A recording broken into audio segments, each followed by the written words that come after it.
Hi, it is Carmen here with Mako, and today we're going to talk about our brand new microcrystalline glazes.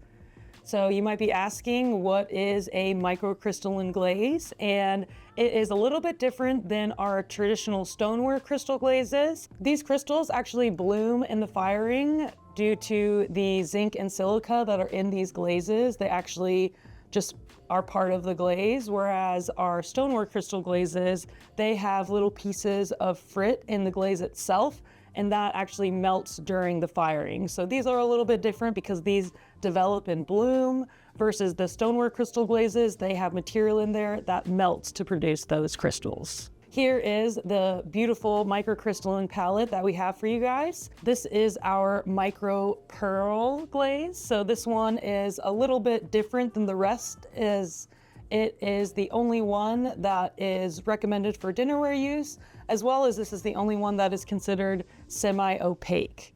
The rest of these products are not recommended for dinnerware use, and they're considered translucent glazes. Here we have our micro champagne.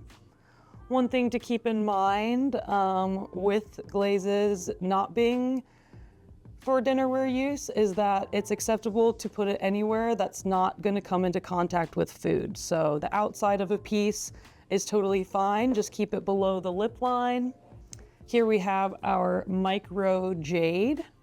So as you can see on the bottom here, all of these glazes tend to have the potential to be very fluid. So when you first bring them into your studio space, of course, we always recommend testing, but also keeping in mind to reseed those coats to prevent any runoff as you're learning to use these glazes. Here we have the micro cerulean.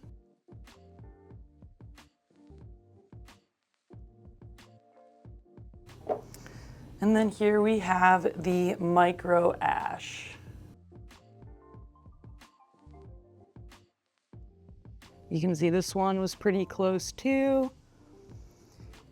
Here we have samples showcasing different coats that have been applied. As you can see, the more coats that are applied, the more movement that happens. So like I had just said, please make sure to reseed those coats as you're testing these glazes. If you don't know what reseeding your coats is, what you're going to want to do is apply one coat down to the bottom.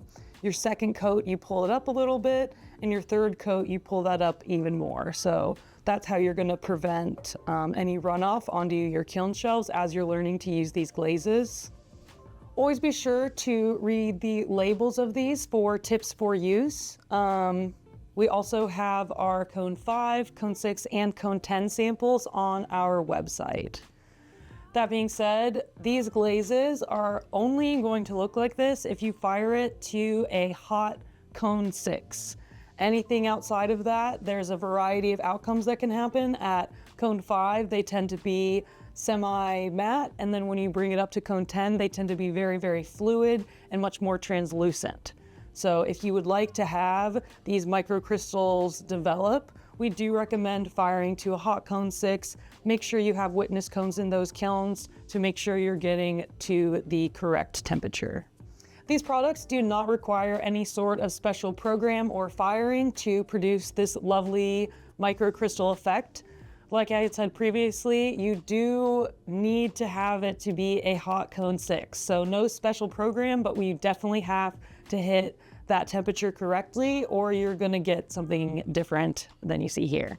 Another tip to have success with these glazes is ensuring that you have good airflow in your kiln. So we don't recommend packing it in really, really tight. We wanna make sure there's plenty of movement of air throughout the kiln, as well as producing a consistent, faster cool with that lightly packed kiln. So like I had said previously, the micro pearl is the one of this line that is considered to be dinnerware safe.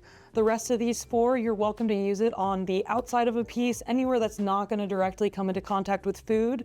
The main thing we're looking for here is the chemical durability of these products. And so if you don't have food or anything touching it, then it's not going to be an issue. These work great in combination. Keep in mind that because they are mobile, they are going to bring a decent amount of mobility to combination. So always be sure to test, make sure you receive those coats. These look really, really nice on our new on-gobes that we're also putting out with this product release. So definitely get some of those and check them out. So just to reiterate, please make sure to read those labels, look for those tips and tricks. Make sure you're firing to a nice hot cone 6 using a witness cone. And as always, be sure to check out our website for a variety of firing results with these products. So thank you so much for tuning in today. And as always, make it Mako.